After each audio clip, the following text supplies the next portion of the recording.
Hola de nuevo.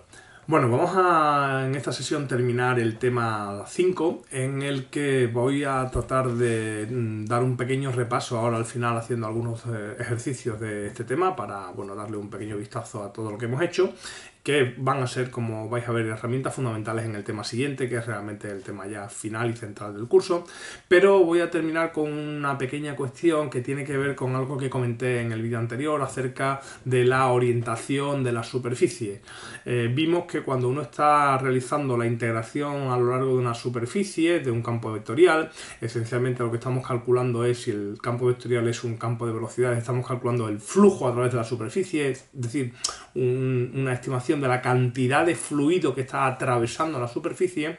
Pues hay que, digamos, de alguna forma marcar en qué sentido quiero atravesar la superficie. Si tengo una determinada pared, puedo hacer que el flujo vaya en una dirección o en la contraria, y entonces de alguna forma tengo que ver cómo decido cuál es la dirección que yo considero en la que me estoy moviendo. Es decir, si yo tengo una superficie por la que está atravesando fluido y la cantidad que me da la integral es una cantidad positiva, pues significará pues que el fluido atraviesa en esa dirección. Si si la integral me da una cantidad negativa, pues significaría que el fluido está moviéndose justamente en la dirección contraria.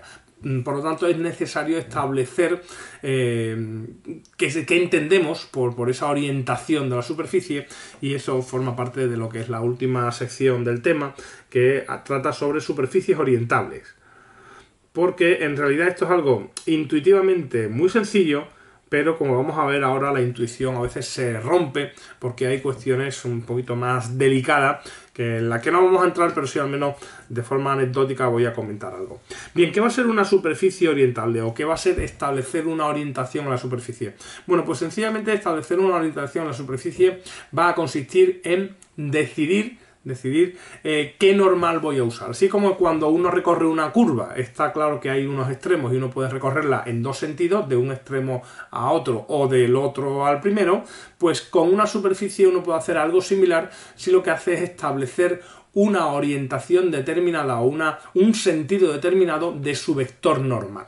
Es decir, en una superficie yo voy a tener en cada punto un vector normal y lógicamente pues yo tengo un vector normal que apunta en una dirección y el opuesto que apunta en la dirección contraria. Bueno, pues establecer una orientación en una superficie consiste en determinar un vector normal para esa superficie. Es decir, si yo tengo una determinada superficie, voy a decidir qué dirección le doy al vector normal y así estaré orientando la superficie. El problema está en que no todas las superficies son orientables, y esto puede parecer un poco extraño, pero no es cierto que en todas las superficies uno pueda establecer dos normales. Esto puede romper un poco la intuición, pero os voy a poner un ejemplo clásico y además muy sencillo que podéis hacer vosotros en casa, que es coger una tira de papel, como he cogido yo aquí, ¿de acuerdo? Y vamos a hacer una pequeñísima manualidad. Fijaros que si yo cierro la tira de papel de esta forma, estaría haciendo un cilindro, ¿verdad? Pero en lugar de hacer un cilindro, lo que voy a hacer es darle media doblez a la tira de papel y pegarla por aquí, ¿de acuerdo? Entonces, ya me he traído pegamento para esto, ¿vale? Esto lo podéis hacer vosotros tranquilamente si aplicáis pegamento en un trocito. Insisto, lo que hago es, en lugar de pegarlo como si fuera un cilindro, le voy a dar media vuelta, ¿vale? Bueno, pues así establezco una superficie. Esto lógicamente es una superficie, un objeto bidimensional en 3D, pero esta superficie es bastante peculiar. Y yo creo que vosotros mismos os podréis dar cuenta si os dedicáis a colorearla, ¿vale? Si uno se dedica a colorear esta superficie y empieza a darle color por una cara, ¿de acuerdo? Pues fijaros, cuando yo voy coloreando por una cara, al final lo que me voy a encontrar es un fenómeno bastante curioso, es que cuando termine de colorear una cara, de repente habré coloreado toda la superficie al completo, ¿de acuerdo? ¿Y por qué es eso? Bueno, pues porque en realidad esta superficie solamente tiene una cara. Esto es algo que puede romper un poco la intuición porque uno dice, no, la estás cogiendo por aquí y por aquí.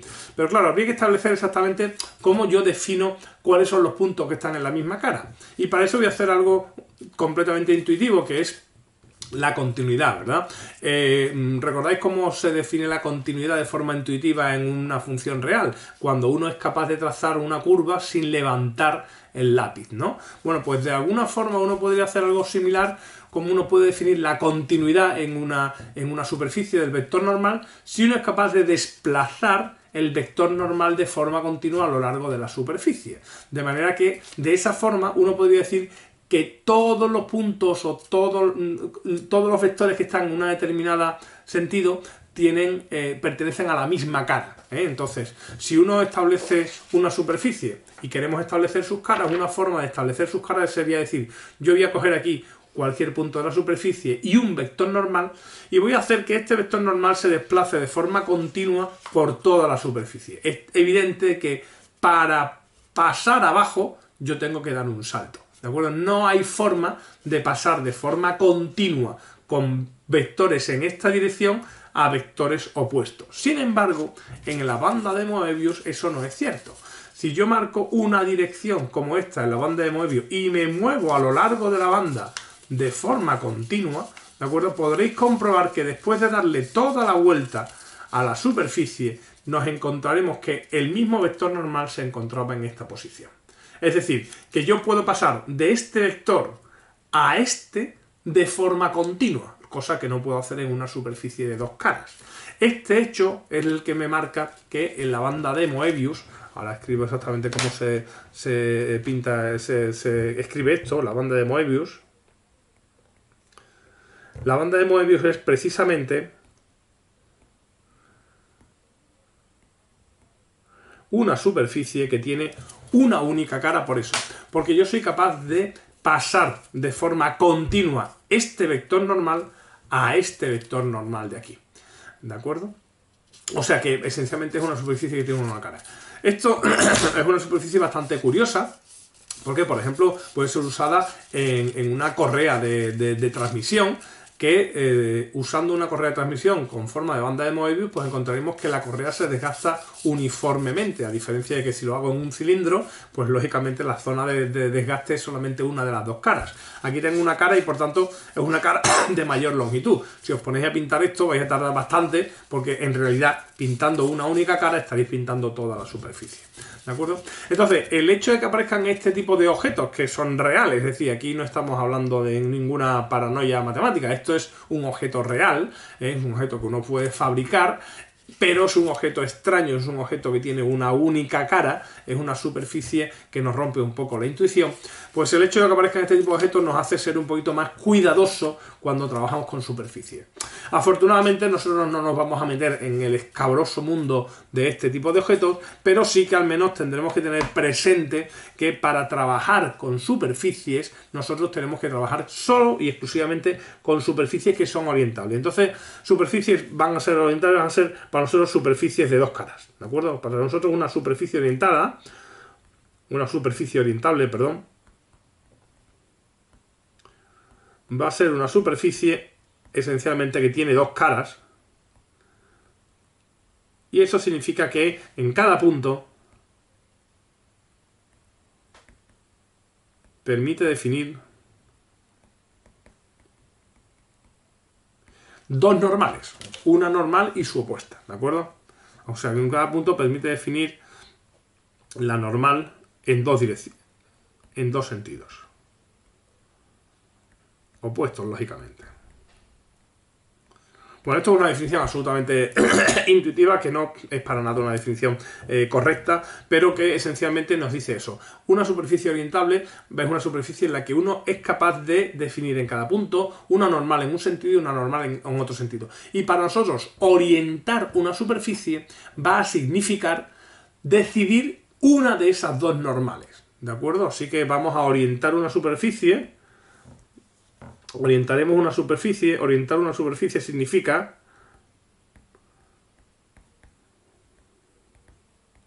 decidir uno de los dos sentidos de la orientación.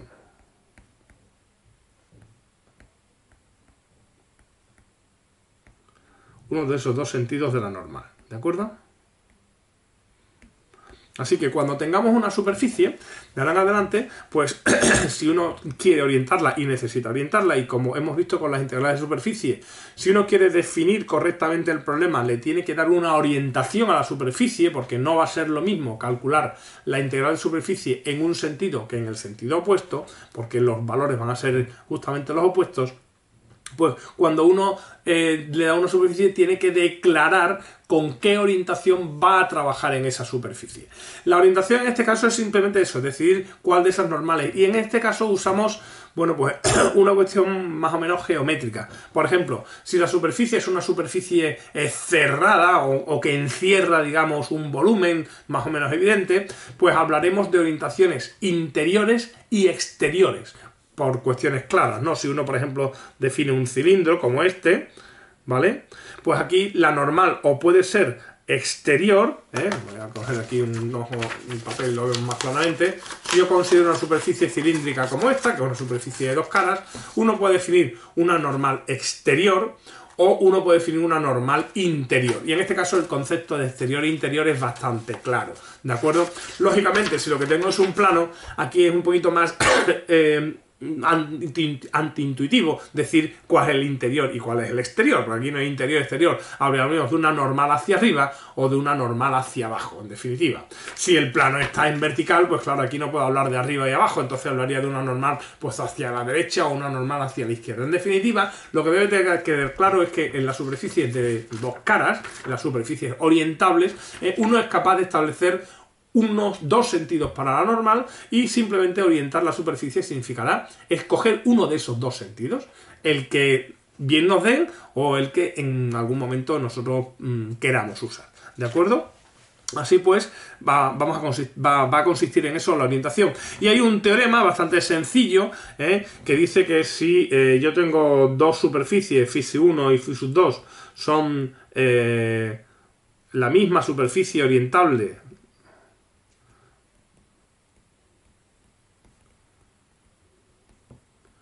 con distinta orientación, podríamos hablar de reparametrización, pero realmente ni siquiera es necesario hablar de eso, sino simplemente yo tengo aquí dos superficies que me están dando la misma superficie, pero que tienen distinta orientación. Lo que se verifica es lo siguiente: si yo tengo un campo escalar y un campo vectorial, pasa exactamente igual que con las curvas. La integral sobre φ1, con distinta orientación, dos son la misma superficie orientable, con igual o con distinta orientación, realmente aquí da igual, ¿de acuerdo? Si yo tengo dos superficies que definen dos funciones que definen la misma superficie, si yo tengo un campo escalar, resulta que la integral a lo largo de la primera es igual a la integral a lo largo de la segunda, es decir, que no afecta a la orientación, y si tengo un campo vectorial, resulta que las integrales son iguales en las dos superficies si φ1 y φ2 definen la misma orientación,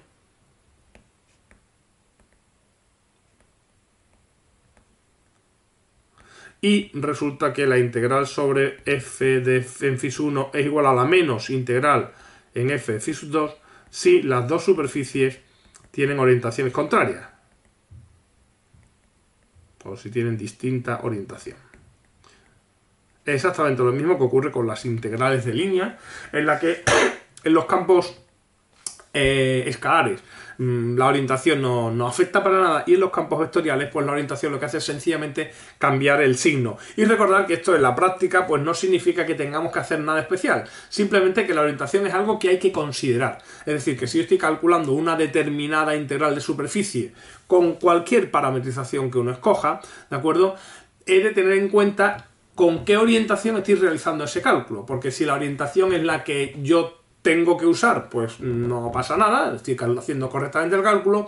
Si la orientación es justamente la contraria de la que tengo que usar, lo único que sé es que mi cálculo me está dando un valor incorrecto. El cálculo correcto sería el opuesto de ese valor, ¿de acuerdo?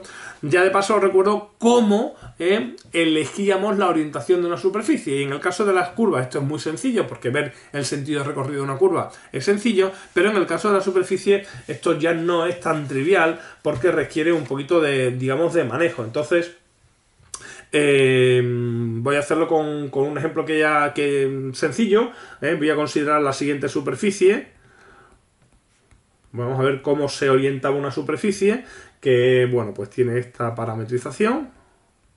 Es una presentación tipo grafo donde U y V aquí están definidos, pues por ejemplo, en el 0,1, ¿no? Esto sería, pues esencialmente un paraboloide, pero en este caso sobre un trozo de cuadrado, ¿de acuerdo? O sea, un trozo de paraboloide de forma cuadrada, ¿vale? Entonces, ¿cómo sé yo cuál es la superficie que tengo en el paraboloide en este caso? ¿Vale? Aquí sería el paraboloide completo. Fijaros que en un paraboloide tiene sentido perfectamente hablar de interior y exterior. Es decir, una orientación exterior sería una orientación en la que el vector apunta hacia afuera del paraboloide. Una orientación interior sería una orientación en la que apunta hacia adentro. Bien, la cuestión está en ¿cómo sabemos cuál es la orientación de esta superficie? Bueno, pues la orientación realmente me la da cuál es el vector normal que yo escoja. Entonces voy a calcular el vector normal, que como bien sabemos es el producto vectorial de los vectores tangentes, el ya archiconocido determinante simbólico este que tenemos aquí. La derivada con respecto a u es esta, con respecto a v es esta otra, y por tanto el vector normal que sale aquí sería el menos 2u menos 2v y 1. ¿De acuerdo? Este es el vector normal que nos da esta parametrización. ¿De acuerdo? Bien, la orientación está ahí, en ese vector normal. Entonces yo tengo que ver si la parametrización que yo estoy calculando corresponde a un vector normal que apunta hacia afuera o hacia adentro. ¿Cómo veo eso? Bueno, pues ya os he comentado un poco cuál es la idea para hacer eso, que es relativamente sencilla. Uno tiene que elegir un punto de la superficie y un vector asociado a ese punto de la superficie. Entonces, ¿cómo elegimos un punto de la superficie? Pues sencillamente dando un par de valores a los parámetros u y v. Los más sencillos posibles, pero siempre y cuando generen vectores. Yo aquí voy a coger, por ejemplo, el 0, 0 para u igual a 0 y v igual a 0. He escogido esto porque son los más sencillos posibles. Podéis coger el 1, el 0, 0, el 1, 1, el 0, 1, algo por el estilo. No me cojáis el 0,33 y 0,25 porque es un poco más latoso. Pero simplemente por eso, si es necesario, se coge. ¿De acuerdo?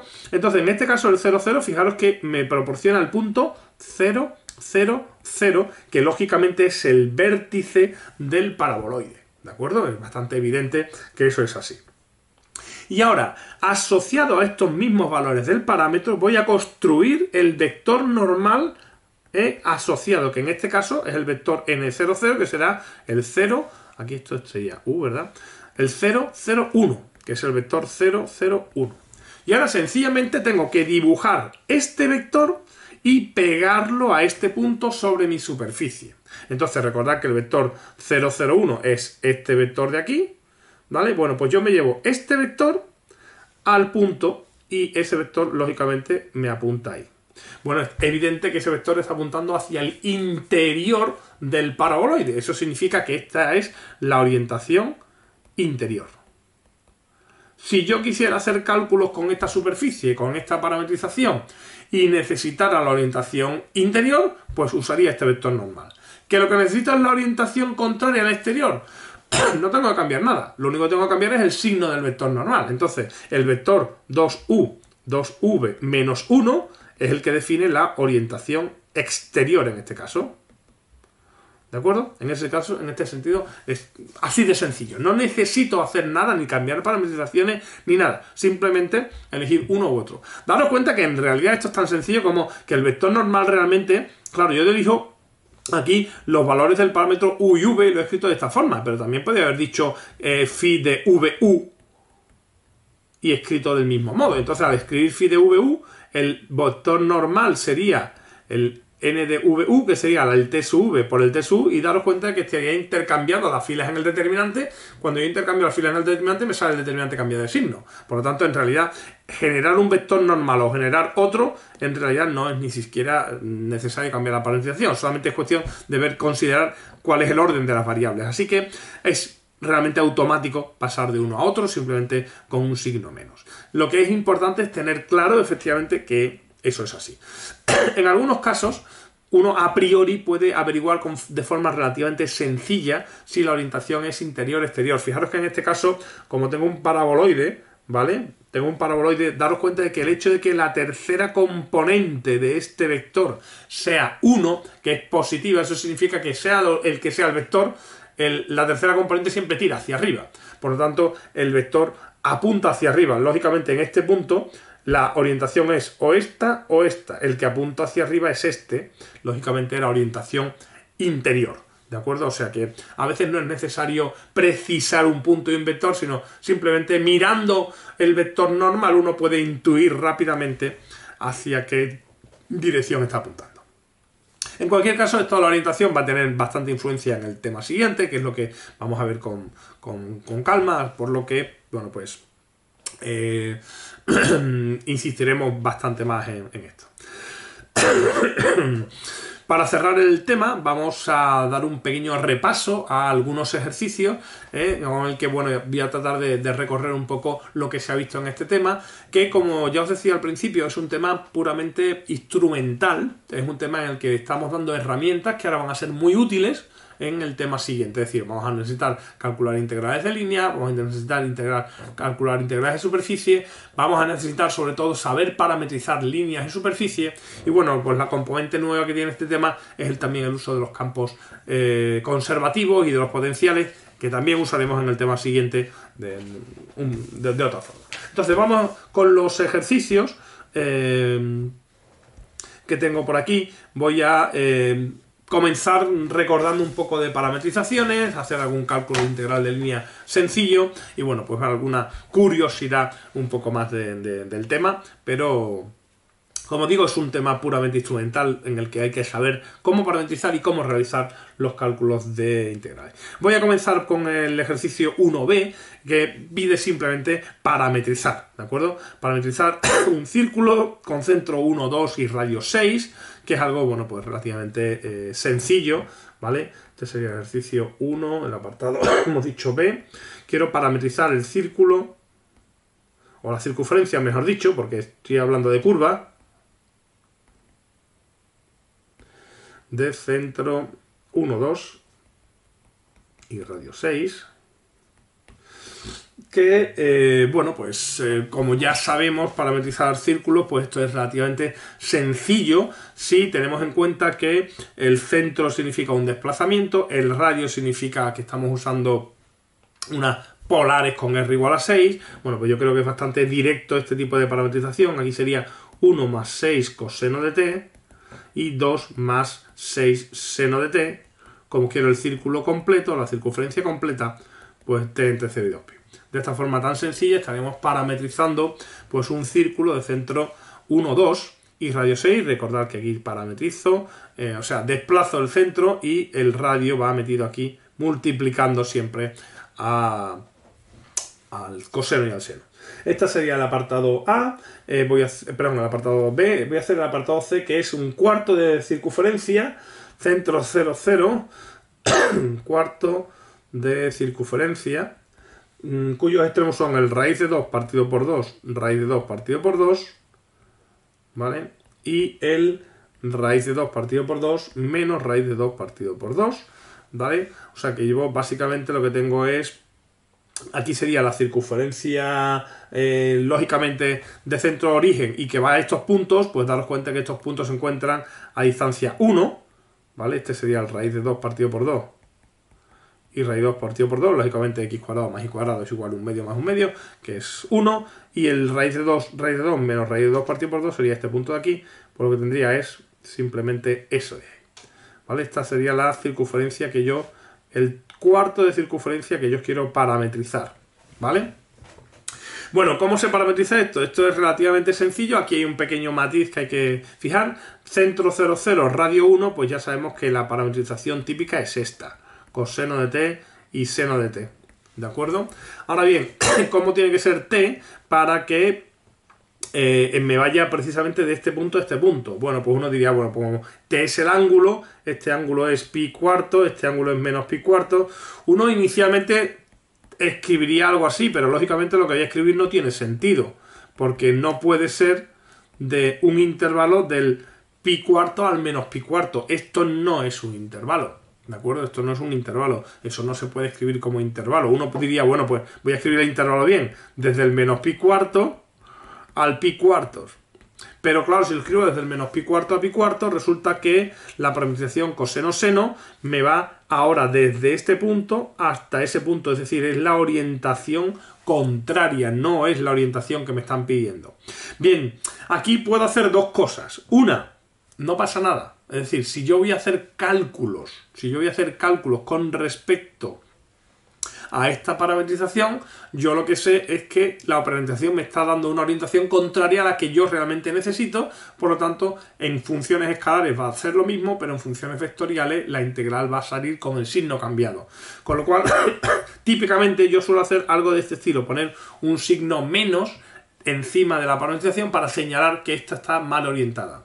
Pero como en este caso lo que me están pidiendo es que parametrice, bueno, pues hay un truco muy sencillo para hacer esto, que es, fijaros que el t está aquí cambiado, va de positivo a negativo, hago un menos t, entonces voy a considerar la parametrización sigma de t, que sería coseno de menos t, seno de menos t, con t entre menos pi cuartos y pi cuartos. Este truco tan sencillo de cambiar t por menos t, fijaros que efectivamente, en realidad el coseno de menos t, como el coseno es una función par, es esto, es el coseno de t.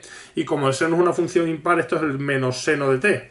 Por lo tanto, la parametrización sería exactamente esta, y ahora con t entre menos pi cuarto y pi cuarto podéis comprobar que efectivamente es la misma parametrización, pero nos lleva en el sentido que queríamos, en el sentido, en este caso, positivo, perdón, en el sentido negativo, que es en el que está descrito este círculo, ¿vale? Bueno, estos son pequeños trucos para manejarse cuando uno quiere invertir la orientación, pero insisto que a la hora de calcular nos da exactamente igual considerar una orientación o la otra, ¿vale? Bien, vamos a terminar con el apartado E de este mismo ejercicio, en el que me piden pues parametrizar la rama izquierda de la hipérbola, que sería 2x cuadrado menos 3y cuadrado igual a 1, que, bueno, pues esto es una hipérbola sencilla de dibujar. Os recuerdo que para averiguar cuál es la hipérbola, si es la de las ramas verticales o horizontales, pues simplemente fijaros dónde está el signo. Si yo aquí quito la y, que significaría cortar con el y igual a 0, efectivamente tengo soluciones, por lo tanto corta en el eje X, al cortar en el eje X sería una hipérbola más o menos así, me da un poco igual por donde corte por aquí, y yo lo que quiero parametrizar es solamente esta rama, es la rama izquierda, que no me dan orientación o no me piden una orientación concreta, por lo tanto la voy a parametrizar tal y como salga. Una parametrización tipo grafo. Lo que pasa es que, claro, aquí grafo, aquí esta rama de la hipérbola no es una función y de x, o por lo menos no solo una función y de x, sino que tiene dos ramas. Por lo tanto, lo voy a hacer como función de x de y. Es decir, voy a despejar de aquí la x. Si aquí despejo la x cuadrado, me quedaría 1 más 3y cuadrado por un medio, ¿de acuerdo? Y por tanto, x aparece como la parte positiva, la parte negativa de la raíz de 1 partido por 2, 1 más 3y al cuadrado. Claro, al aparecer la parte positiva y la parte negativa en x, significa que aquí tengo una rama, que sería esta, y aquí tengo otra rama, que sería esta. Lógicamente, la rama izquierda es la que tiene los valores de x negativos, por lo tanto, me voy a quedar con la parametrización esta que tengo aquí. Esto sería la parte negativa de la raíz, menos la raíz de un medio 1 más 3y cuadrado, y por tanto yo podría poner aquí una parametrización, una sigma de t, en términos de t, que en lugar de usar x como t, voy a usar y como t, o sea que la y va a ser t, y la x va a ser menos la raíz de un medio de 1 más 3t al cuadrado, con t, fijaros, moviéndose en r, ¿de acuerdo? T moviéndose en r significa todo el eje y, que es lo que está haciendo el parámetro t. Como t va desde menos infinito a más infinito, el sentido de recorrido de esta rama es este de aquí, ¿vale? Ese de ahí. Si quisiéramos el sentido contrario, usaríamos el truco que hemos usado en el apartado anterior, que es cambiar t por menos t, y automáticamente tendría el sentido opuesto. Ok, vamos a proseguir con más ejercicio. Vamos a hacer ahora el ejercicio 4, en el que voy a calcular básicamente. Yo tengo aquí una función f de x igual a x menos y, una función escalar, y una curva que es sigma de t, que aquí me la dan, este a la cuarta, t a la cuarta, con t entre menos 1 y 1, y lo que me piden es calcular, por una parte, la integral de f a lo largo de sigma, y también la longitud de la curva sigma.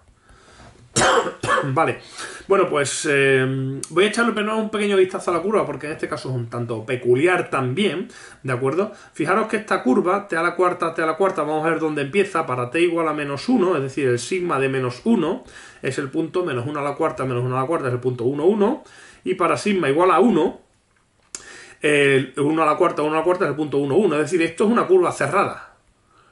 ¿Vale? Es una curva cerrada que aparentemente no sabemos muy bien lo que hace, pero que en realidad es bastante sencilla de ver, porque si llamáis x a la primera componente e y a la segunda, lógicamente esta curva está sobre la recta x igual a y. O sea que es una curva sobre la recta igual a y, x igual a y, que va del punto 1, 1 al punto 1, 1. Parece como si no se moviera. Bueno, en realidad es sencillo ver qué es lo que pasa aquí, porque fijaros que la función t a la cuarta es una especie así como de parábola más aplastada, ¿vale?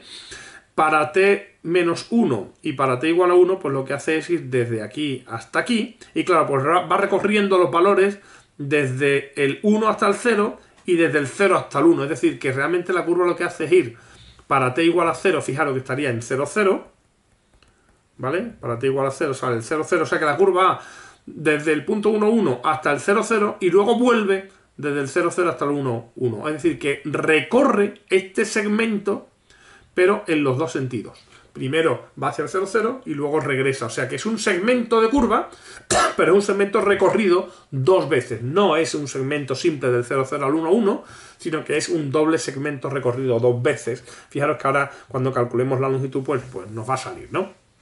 Voy a comenzar, por ejemplo, calculando la longitud, ya que necesito el vector normal. Esto es tan sencillo como derivar, ¿de acuerdo? Os recuerdo que para calcular las integrales necesito el vector velocidad.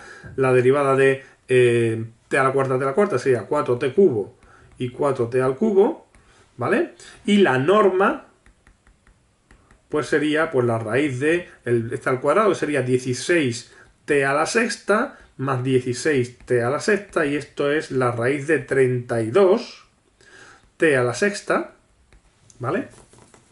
Y esto, por tanto, sale la raíz de 32 por la raíz de t a la sexta. La raíz de t a la sexta, mucho cuidado aquí, porque no es t al cubo, es la raíz, es el valor absoluto de t al cubo. ¿Por qué? Pues porque la raíz de algo al cuadrado es el valor absoluto y t al cubo toma valores positivos y negativos. Por lo tanto, tengo que tener la precaución de poner aquí un valor absoluto. Si no pusiera un valor absoluto, os encontraréis con la desagradable sorpresa de que la integral va a salir 0, ¿vale? La longitud es 0, lo cual no puede ser, ¿eh?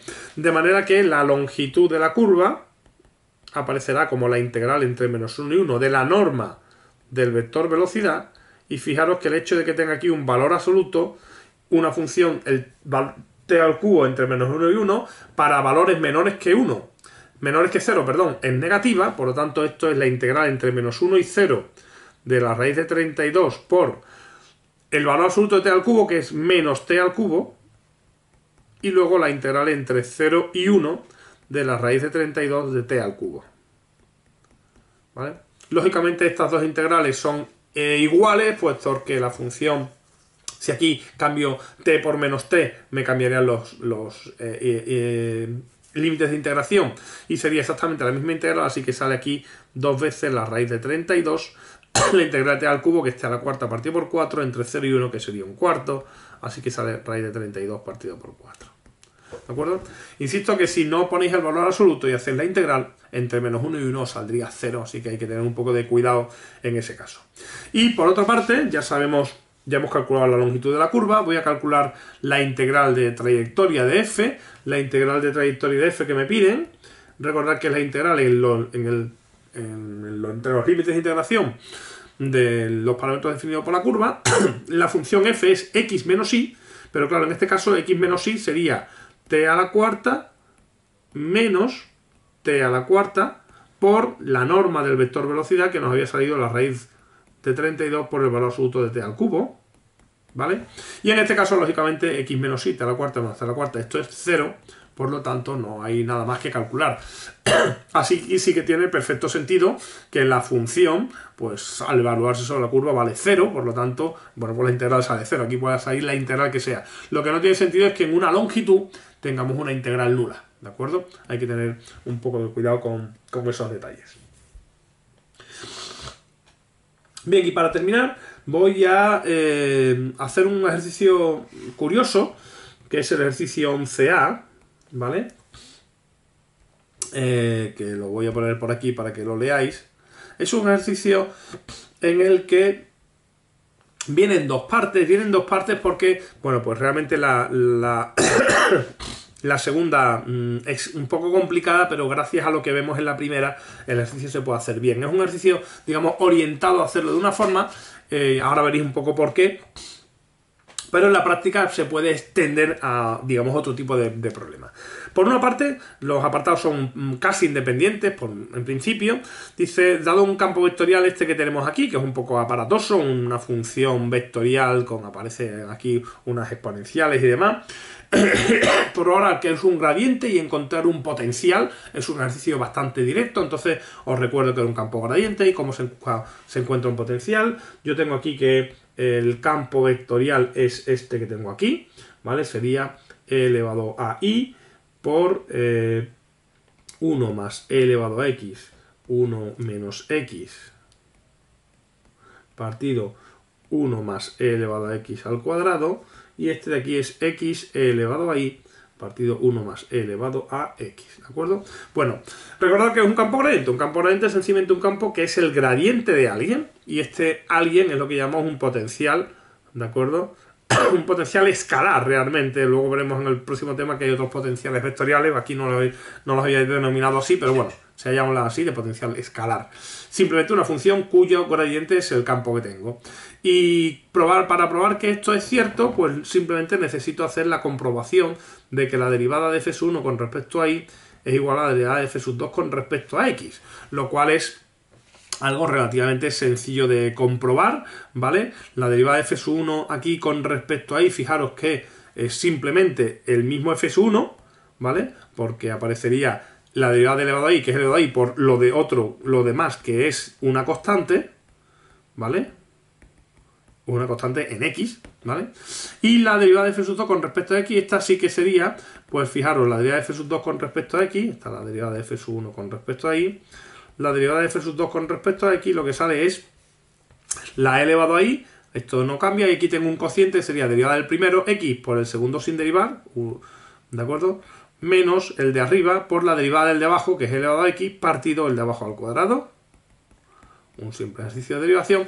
Y aquí daros cuenta de que si agrupo la e elevado a x, tendría un 1 menos x, sería 1 más e elevado a x por 1 menos x, partido el de abajo al cuadrado, y efectivamente estos dos términos son idénticos, por lo tanto efectivamente se verifica esto de aquí. Este es un campo en el que no hay ningún problema de definición, está definido, es continuo, diferenciable, por lo tanto la condición esta de aquí nos garantiza que el campo es conservativo, es gradiente, y por tanto existe una función potencial que voy a pasar a calcular. Recordad que para calcular una función potencial simplemente lo que hago es imponer la ecuación. La derivada de f con respecto a x debe ser la f1, y la derivada de f con respecto a y debe ser la f2, que es la x elevado a y partido 1 más elevado a x. ¿De acuerdo? Esto es un sistema de ecuaciones en derivadas parciales, pero es muy sencillo de resolver. Fijaros que aquí tendría que integrar esta función con respecto a x, eso es un poco complicado, pero si integro aquí con respecto a y es mucho más sencillo. Entonces voy a empezar por la segunda, que lógicamente es más fácil. De manera que, bueno, pues lo hago aquí. La f va a ser la integral del f2, que sería esto, con respecto a y, y esta integral es inmediata porque la parte en x es constante y la parte y, la integral de elevado a y, es elevado a y, pero recordad, cuando uno hace integración en una variable, todo lo que vaya multiplicando a la otra, pues se ha perdido, por lo tanto la tengo que recuperar. Así que mi f tiene esta pinta, x partido 1 más elevado a x por elevado a y, más una cierta función de x que tengo que determinar. Para determinar esta función de x voy a hacer la misma historia de antes, la derivada de f con respecto a x, va a ser la derivada de esto. Fijaros que esto lo acabo de derivar hace un momento, ¿de acuerdo? Me daba esta expresión de aquí porque es lo mismo lo que he derivado. O sea que esto sale 1 más elevado a x, 1 menos x, partido 1 más elevado a x al cuadrado por elevado a y, más phi' de x.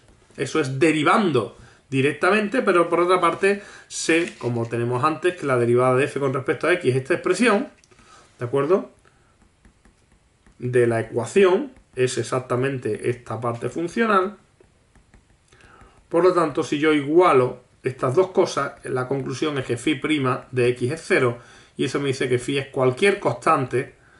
Particularmente voy a coger phi de x igual a 0, por ser la constante más sencilla, así que el campo gradiente es este de aquí.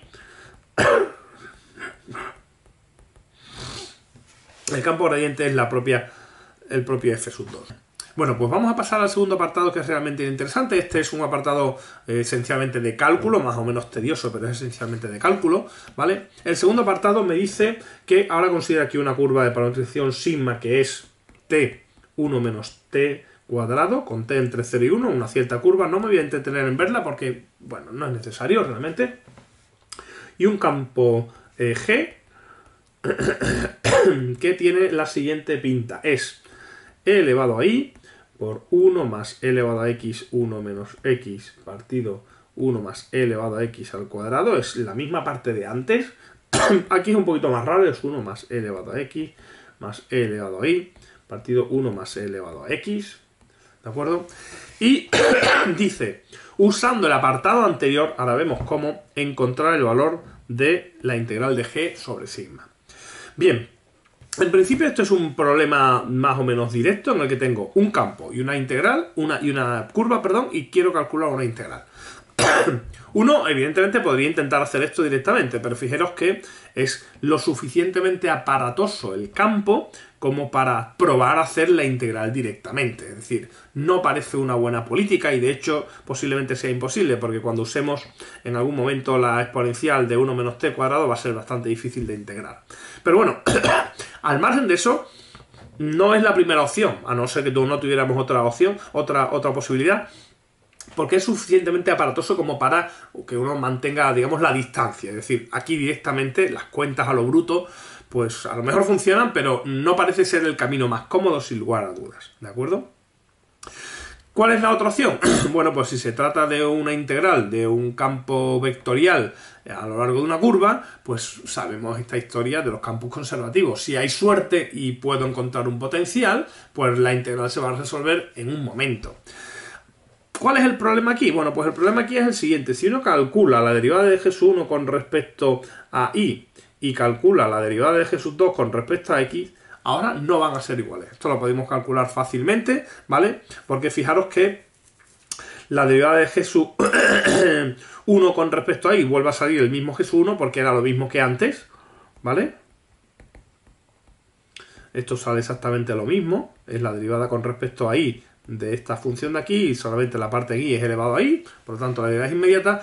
La derivada de g2 con respecto a x en este caso es un poquito más latosa, porque fijaros que si lo miráis un poquito es relativamente fácil de derivar esto, porque observar lo que aparece aquí, esto sería 1 más x partido 1 más x, que es 1, más elevado a y partido 1 más x, es decir, esto en realidad la g2 la puedo escribir como x por 1 más e elevado a y partido 1 más e elevado a x.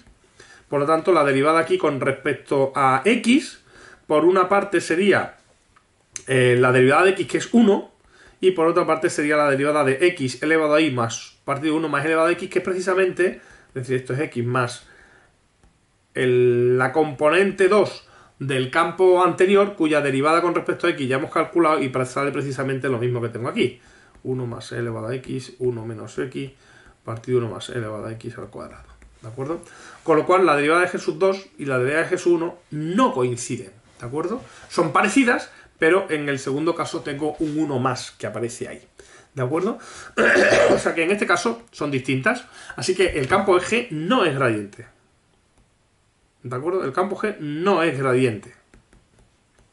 Pero si lo miráis bien, no es gradiente por poco, ¿vale? Precisamente el hecho de que la diferencia entre estas dos derivadas sea muy pequeña, en realidad la diferencia es que hay un 1 que se ha colado por ahí por medio, me está diciendo que el campo G no está muy lejos de un campo gradiente. Y de hecho, fijaros que precisamente al escribir el campo G2 de esta forma, observar lo siguiente. El campo G no es más que el campo F más el campo 0x. ¿De acuerdo? Esto es una simple cuenta que podéis mirar con calma, porque la primera componente de f es la primera componente de g, ¿vale? Y la segunda componente de g es la primera componente de f más esta x que hemos sacado aquí, que se obtiene de forma prácticamente inmediata. ¿Y eso qué significa? Pues eso significa algo muy simple. Si yo voy a calcular ahora la integral en sigma de g, puedo calcular la integral en sigma de f más el campo 0x, y al usar la linealidad de la integral, que dice que esto es la integral de sigma de f más la integral en sigma del campo 0x.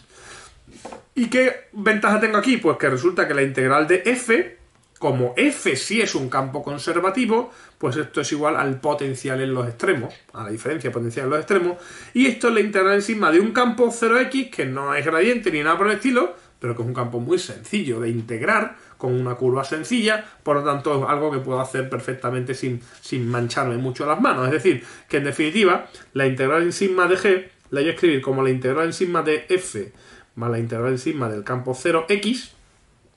La integral en sigma de f va a ser el potencial en los extremos de la curva, que esto es f en sigma de 1 y f en sigma de 0, porque la curva está definida en intervalo 0, 1.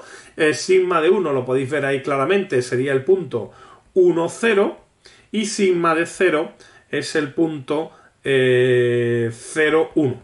Por lo tanto, simplemente tengo que evaluar el potencial f de xy, nos había salido, precisamente era el f sub 2, ¿vale? Y esta integral entre 0 y x, bueno, pues esto es muy sencillo. Es decir, aquí simplemente nos saldría, pues esto sería 1 por e elevado a 0, que es 1, partido 1 más e, o sea que sale f en sigma de 1 es igual a 1 partido 1 más e, y f en sigma de 0 sale directamente 0. ¿Vale? Y la integral en sigma de entre el 0, en 0 del campo 0x, la integral en sigma, pues esto va a ser, como digo, esto es 1 partido 1 más e, más la integral entre 0 y 1, aquí el campo sería el 0x, que es 0t, multiplicado por la velocidad de la curva, que en este caso es el vector 1 y el vector, perdón, el 1 menos 2t, diferencial de t. Y bueno, pues esto ya es una integral absolutamente sencilla que no me entretengo en terminar porque no tiene ningún misterio, ¿de acuerdo? Entonces, fijaros un poco la filosofía de este ejercicio, que es interesante, ¿vale? Volviendo un poco al enunciado, yo creo que lo podemos ver. Fijaros que cuando uno tiene un campo aparatoso, lo que busca es que ese campo sea el gradiente de alguien, y de manera que la integral de línea sea muy fácil de calcular gracias a la diferencia de potenciales. Pero si ese campo es muy aparatoso pero no es el gradiente de alguien, hay una opción en la que está basada este ejercicio, que es tener un campo gradiente que se le parezca a mi campo, de manera que yo pueda escribir mi campo como un campo gradiente más otra cosa que sea sencilla. ¿De acuerdo? Entonces, si yo consigo eso, pues entonces sí que estoy en condiciones de decir que la integral va a ser la integral de un campo gradiente, que esa es sencilla, más la integral de un campo sencillo, que también es sencillo. En definitiva, es la forma de evitar el calcular directamente todo este tipo de integrales. Bueno, pues en el siguiente vídeo veremos algunos ejercicios más sobre superficies.